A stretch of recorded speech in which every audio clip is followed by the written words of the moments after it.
Now we should be recording. Hello, everyone. Welcome to another episode of Aprende Spanish desde zero, the video series in which we try to learn Spanish from zero without any basis in the language. So we already been through two episodes. Episode 1, alphabet, and episode 2, gender. So this is episode 3, and today we'll study about Spanish sentence structure. We'll take a look at how a basic sentence is compound. So yeah, that is it. So most Spanish sentence structure will use this pattern. Maybe we could call it a pattern. Subject, verb, object. Let's take a look at example. My brother is reading a book. Mi hermano está leyendo un libro.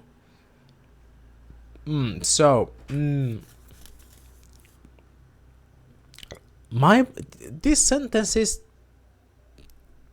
technically 100% accurate to the English, to the Spanish version. So, my brother, mi hermano, is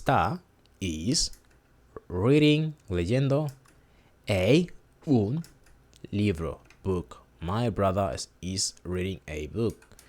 Now, you may have noticed this little this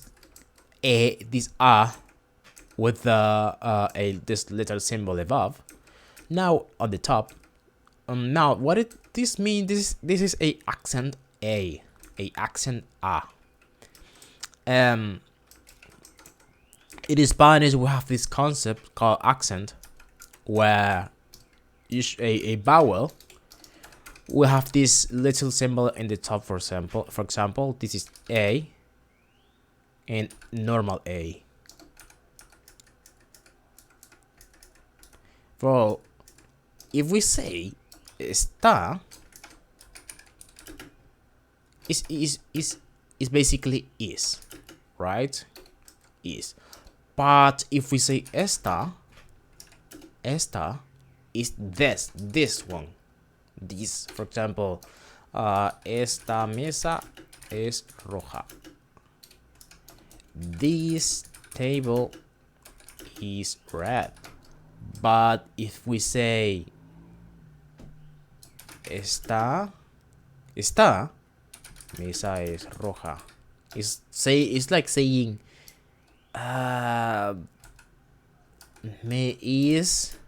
the table is red. So it's kind of weird, right? We will see about está and ser and estar maybe in the next, not in the next, next lesson probably. So we have to make sure that we say está, a, o, e, I, u, when we see this little accent in the top of a vowel. So let's take a look at the next sentence. So, mi hermano está leyendo un libro. And am I recording? Yes. So now the thing about Spanish, and this is something we'll notice eventually, is that the Spanish language is very, very flexible. So we can have this we can have the pattern we saw before, but we can also have strange patterns and preserve the same meaning of the sentence. So, for example, in Spanish, saying a book is reading my brother, that doesn't make sense. I mean, how can a book read someone? But in Spanish, we can say un libro está leyendo mi hermano. Leyendo mi hermano. Un libro está leyendo mi hermano. it will totally make sense in a specific context. For example, let's say we are talking to someone else, right? And we say, oh, mi hermano está leyendo un libro. Oh, is he reading a magazine? Maybe that person didn't catch libro very well, so this person will ask, oh, is he reading a magazine? A magazine? Magazine in Spanish is revista. So is your brother reading a magazine? So you will say, un libro. Un libro está leyendo mi hermano. Maybe to clarify that it is a book and not a magazine. Maybe in this specific context, you can say the sentence we saw before in this way. Un libro está leyendo mi hermano. Un libro está leyendo mi hermano. Maybe to clarify or to emphasize that it is a book and not a magazine. So Spanish is very flexible, and you may think that this will make things difficult, but I would say actually it will make things easier, because you may have to be able to understand all the patterns and how people speak.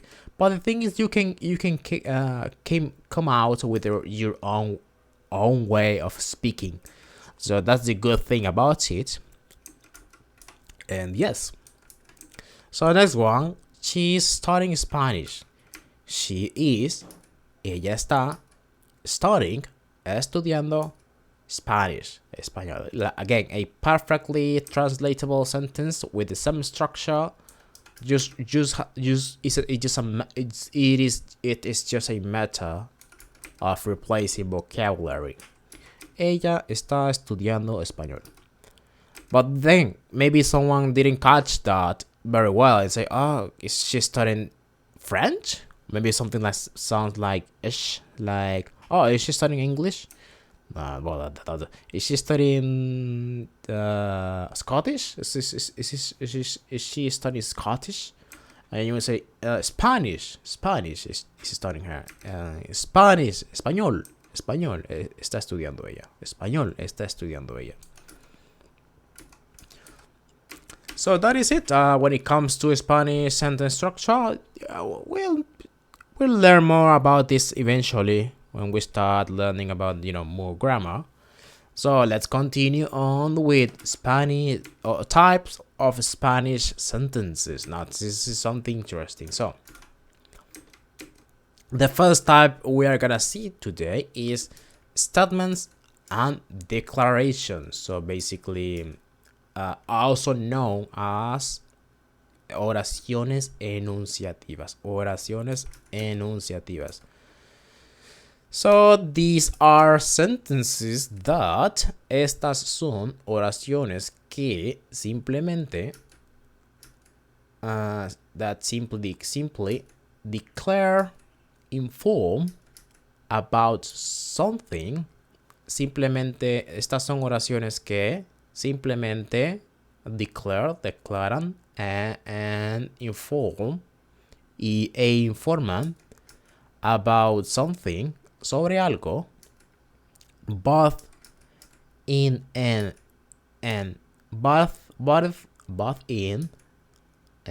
affirmative or negative way.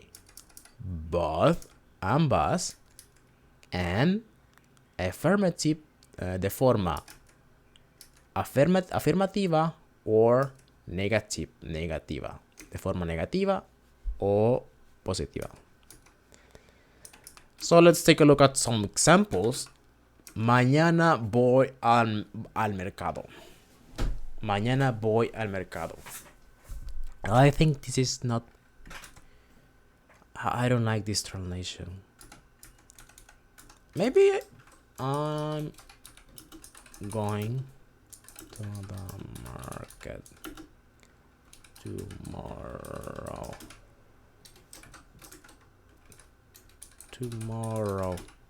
Maybe this could be a more accurate translation, but I'm not sure. But yeah, mañana voy al mercado. Mañana voy al mercado. Mercado. I'm going to the market tomorrow. Or tomorrow, I'm going to the market, to be more like accurate to the original Spanish sentence structure. The carpet is not clean. La alfombra, fa, fe, fi, fo, fu, la alfombra no está limpia. La alfombra no está limpia. So something you will notice here, limpia is a feminine, is the feminine version of limpio. Limpio. Because alfombra is a feminine noun, we have to change the grammar around this noun. For example, la is feminine of lo and el, feminine of el. Because alfombra ends with a, we can assume that it is a feminine noun. So la alfombra está limpia, not limpio. Mi televisión dejó de funcionar. Mi televisión dejó de funcionar. Now, again, take a look at that little symbol above in the top of O and in the top of the ho and on. And that something you have to know, you have to remember, is that when you see an accent in on, you say, for example, televisión. The sound of a not accent on will sound something like maybe caminaron.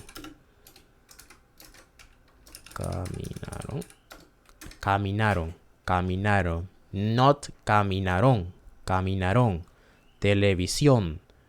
Constitución. Aprobación. That's on. It's kind of like a more elevated sound. I don't know how to call it, but yeah. Make sure to accent that O, and not accent O will sound like caminaron, hablaron,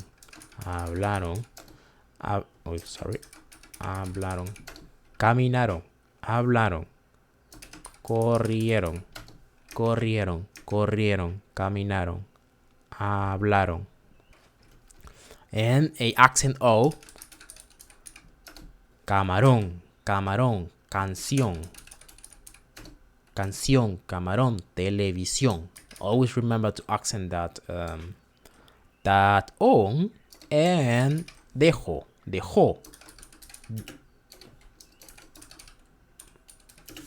Dejó is not dejo. Dejo is not dejo, it's dejó. Okay, that accent in O. Está, dejó, televisión. So mi televisión dejó de funcionar. Mi televisión dejó de funcionar. My TV stopped working. Now, next type of sentence is questions and interrogatives. I don't know how to pronounce that. Interrogatives. Oraciones interrogativas. So, these are sentences. Estas son oraciones that are asking something. Estas son oraciones que preguntan sobre algo o preguntan algo. And an answer y una respuesta from the listener, por una respuesta por parte del oyente, listener, is expected. Se espera una respuesta por parte del oyente. Estas son oraciones que preguntan algo y se espera una respuesta por parte del oyente. ¿Quieres ir al cine? ¿Quieres ir al cine? Do you want to go to the movies? ¿Quieres ir al cine? So you may know, you have to note it. You have to remember, in Spanish we have two question marks. The opened question mark, and this is the closed question mark. That's why you need Spanish keyboard to be able to type these two. But now, I have to say that almost no anyone uses the open question mark. I would say like maybe 90% of the population, Spanish speaking population, I don't know why, but it is not very common. And in a very like casual context, maybe like online forum, or maybe you're chatting with someone, your friend, something like that, you can skip this open question mark. But in a more professional context, like I don't know, maybe you're writing an article, a document, you have to use this too. Okay, every time you want to start a question, you use the open question mark, and the moment you want to close the question, you use the closing question mark. This is basically the same as English, but yes, that is how it works in Spanish. You open the question, use this one. Close the question, use the English question mark. Okay, then continue. The next sentence is te gusta cantar? ¿Te gusta cantar? Do you like to sing? ¿Te gusta cantar? Do you like to sing? ¿Te gusta viajar? ¿Te gusta viajar? ¿Te gusta viajar? Do you like to travel? ¿Te gusta viajar? ¿Te gusta viajar? ¿Cuáles son tus pasatiempos? ¿Cuáles son tus pasatiempos? What are your hobbies? What are your hobbies? ¿Cuáles son tus pasatiempos? ¿Cuáles son tus pasatiempos? Now, and there are some sentences that may not look like a question because they are not using those question marks, but they are indeed a question because they are requesting a answer from the listener, like we mentioned before. They are requesting an answer, so they are a interrogative question, like this. Quiero saber más sobre ti. Quiero saber más sobre ti. I want to know more about you. So, quiero saber más sobre ti. I want to know more about you. Quiero saber más sobre ti. Actually, this is the quiero to know, quiero saber more, más about you, más sobre ti. So it's another 100% perfectly translatable sentence. So this is another one. Melissa wants to know if I have a girlfriend. Melissa wants to know if si tengo novia, if I have a girlfriend.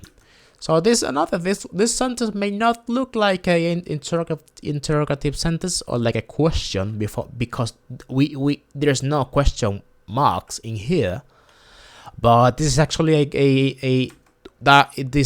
that type of sentence, okay? Because you are expecting a answer from the listener or for someone else. So next one is commands, orders, imperatives, directives, or also known as oraciones imperativas.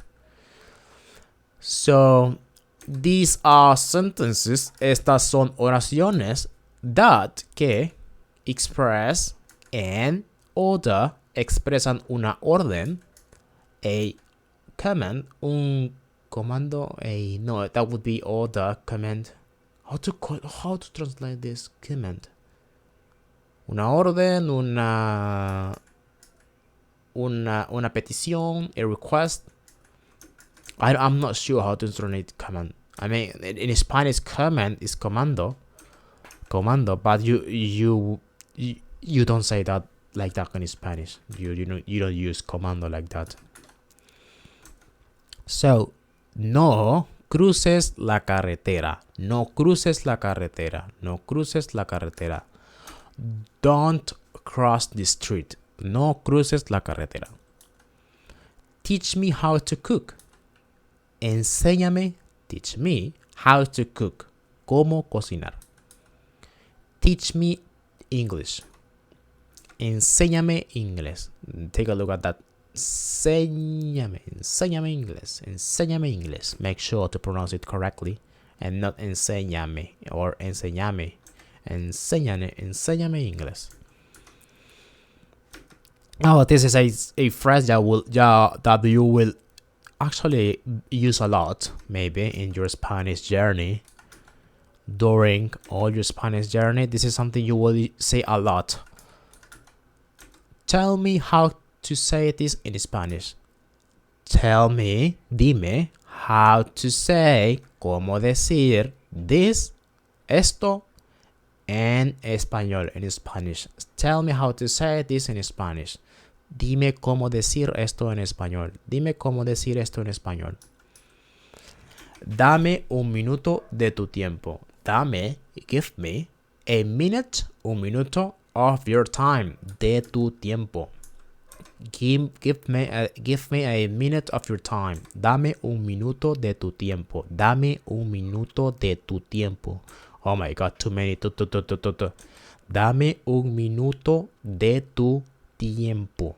Dame un minuto de tu tiempo. Next type of sentence, exclamation or oraciones exclamativas. These are sentences that, estas son oraciones que expresan a feeling, un sentimiento. For example, por ejemplo, being sad, estar triste, happy, feliz, surprised, sorprendido, etcétera. Qué rico está el helado. Now, in Spanish, like we did in interrogative sentences, if you want to open a exclamation, I think I'm too much in the microphone. So if you want to open an exclamation in Spanish, you have to use this open question. You have to use the open question mark. I made a typo. This exclamation, open exclamation mark, and then you close. You close the exclamation using just the normal English exclamation mark. So, qué rico está el helado. Such a delicious ice cream. Qué rico está el helado. Qué buen trabajo. Such a good job. Qué buen trabajo. It's like well done. It's also another translation for this sentence. Mira quién ha venido. Look who is here. Or maybe look who came. Mira quién ha venido. Actually, look who came. Maybe I'm not sure if that's good English, but definitely it's good. It's a better translation for Spanish. Mira quién ha venido. Look who came. Qué buena idea. So you I don't know, you give a different feeling to this when you see this exclamation mark. Qué buena idea. It's not like qué buena idea. Something like that, okay? Such a good idea. Qué buena idea. And that's it. That's not very common to use in real life, but you may see this in books, maybe in novels, something like that, and of course, television series or movies. Doubts, oraciones dubitativas. These are sentences that, estas son oraciones que express doubt, expresan duda, or probability, o probabilidad. Estas son oraciones que expresan duda o probabilidad, probability. Tal vez está cerrado. Maybe it's closed. Tal vez está cerrado. Maybe it's closed. Probablemente está cerrado. It's probably closed. Probablemente está cerrado. It's probably closed. Perhaps it's closed is also an perhaps is closed. Quizás está cerrado. Quizás, remember that accent. Don't forget about it. Quizás está cerrado. Quizás está cerrado. Quizás está cerrado. Quizás está cerrado. Perhaps is closed. And that's about it. You may identify recognize this type of sentence by these different phrases like quizás, probablemente, perhaps, probably, tal vez, it's maybe, quizás, tal vez, probablemente. That kind of words, that kind of phrases, will tell you how to identify this type of sentence. Then we have next type is wish or oraciones desiderativas. I don't know. That's maybe a translation for desire, but I never saw that before. These are sentences that express a wish. Estas son oraciones que expresan un deseo, a wish, deseo, un deseo. Que te vaya muy bien en el examen. Now, you may notice that this can be similar as the exclamation sentences, but they are not, because this type is usually involved with expressing a desire. So in this case, que te vaya muy bien en el examen. So this is like oh, good luck on the exam, or maybe like I hope you do well in the exam, something like that. Que te vaya muy bien en el examen. Que te vaya muy bien en el examen. Ojalá alguien me regale dinero. Ojalá alguien me regale dinero. I hope someone gives me money. I hope someone gives me money. Ojalá alguien me regale dinero. Ojalá alguien me regale dinero. Espero que alguien me regale dinero. Espero que alguien me regale dinero. Espero que alguien me regale dinero. I hope someone gives me money. Ojalá comiences muy bien el año. Ojalá comiences muy bien el año. I hope you start the year very well. Espero que mañana sea un día soleado. Espero que mañana sea un día soleado. I hope tomorrow is a sunny day. I hope tomorrow is a sunny day. It's a sunny day. Espero que mañana sea un día soleado. Ojalá que salga todo bien. I hope everything goes well. Espero que todo salga bien. Espero que todo salga bien. I hope everything goes well. I look forward to hearing from you. Espero noticias suyas lo antes posible. Espero noticias suyas lo antes posible. I hope to hear him. I look forward to hearing from you as soon as possible. Espero noticias suyas lo antes posible. Now, I'm sure you notice this espero, ojalá, espero, ojalá, espero, ojalá. It's because this espero and ojalá, they are translated as I wish, or maybe desearía, deseo, desear is also I wish. And I hope, espero, ojalá. That kind of pattern will tell you, oh, okay, this is a wishful sentence. I don't know how to call that. Desire verb, blah, blah, blah, sentence, and that is it. Next one. Now, this is the better. This is the. I would like to say this is like the more complex. Hypotheticals, conditionals, and subjunctive. Oraciones condicionales. Now, these sentences are. Now, these are sentences that express. Estas son oraciones que expresan a condition.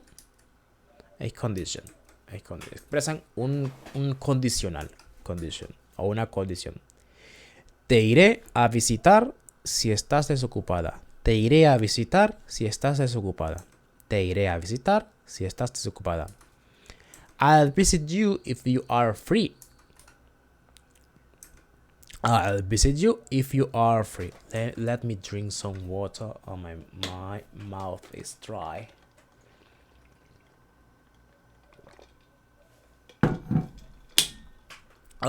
Te iré a visitar si estás desocupada. Te iré a visitar. I'll visit you. Te iré a visitar. I'll visit you if you are free. Si estás desocupada. Si estás desocupada. Si estás desocupada. Compraré un nuevo auto en caso que me paguen más de lo normal. This water tastes kind of weird.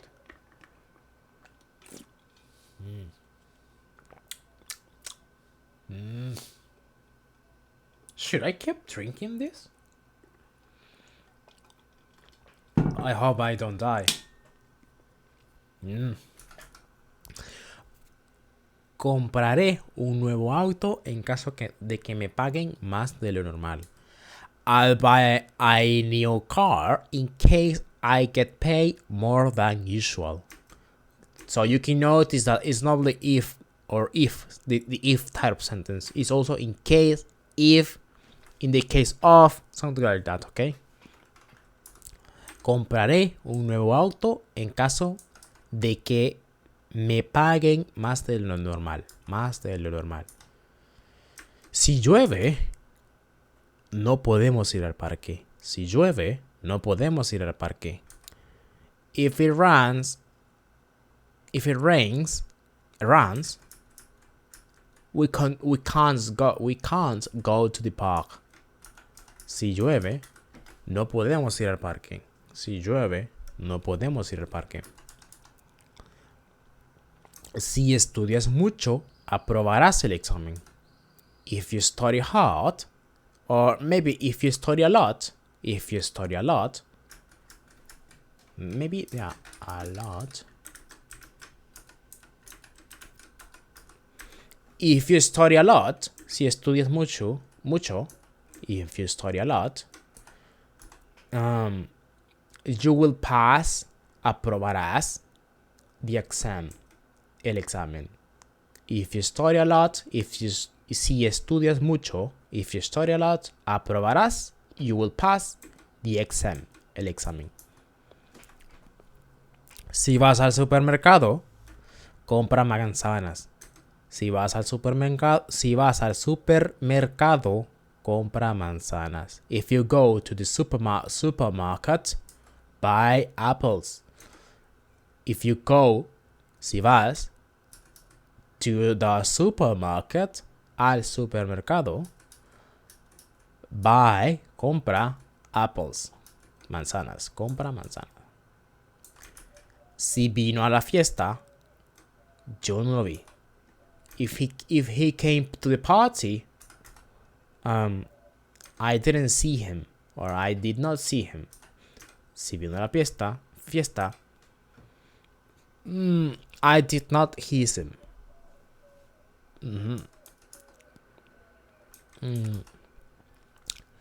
Si fuera rico, if I were rich, haría un viaje alrededor del mundo.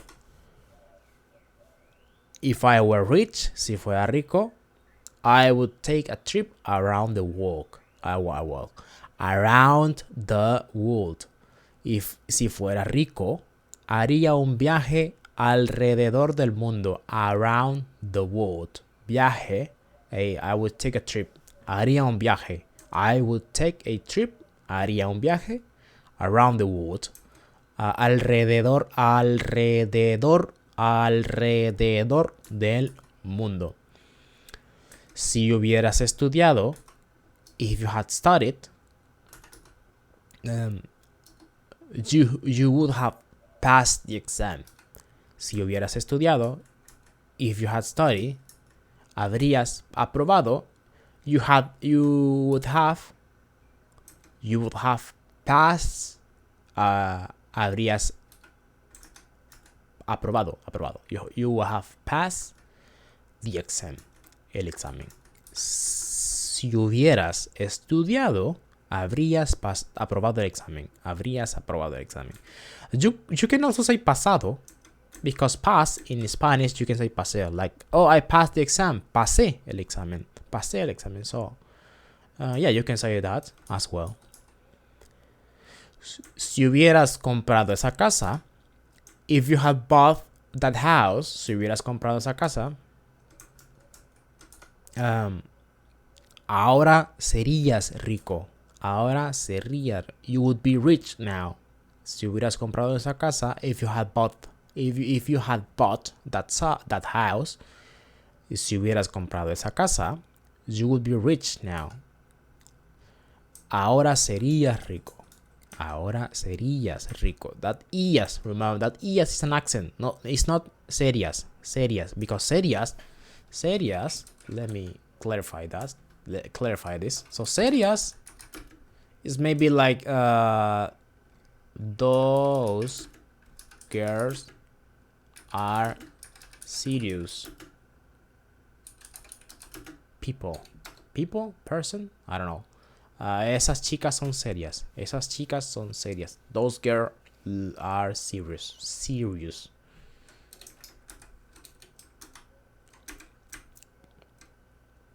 So it's not serias, it's serías.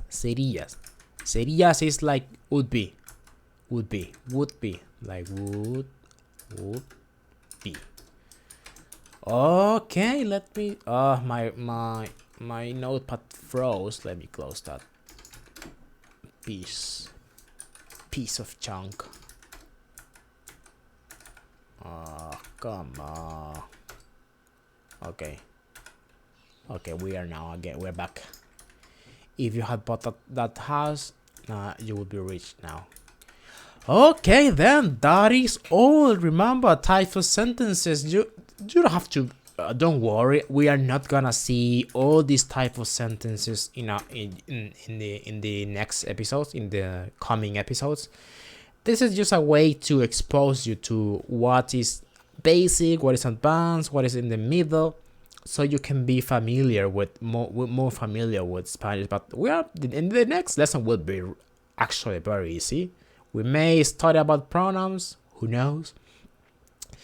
So that is it. Remember, practice a lot, study vocabulary, and we see us again in the next episode. Bye bye. Hasta la vista.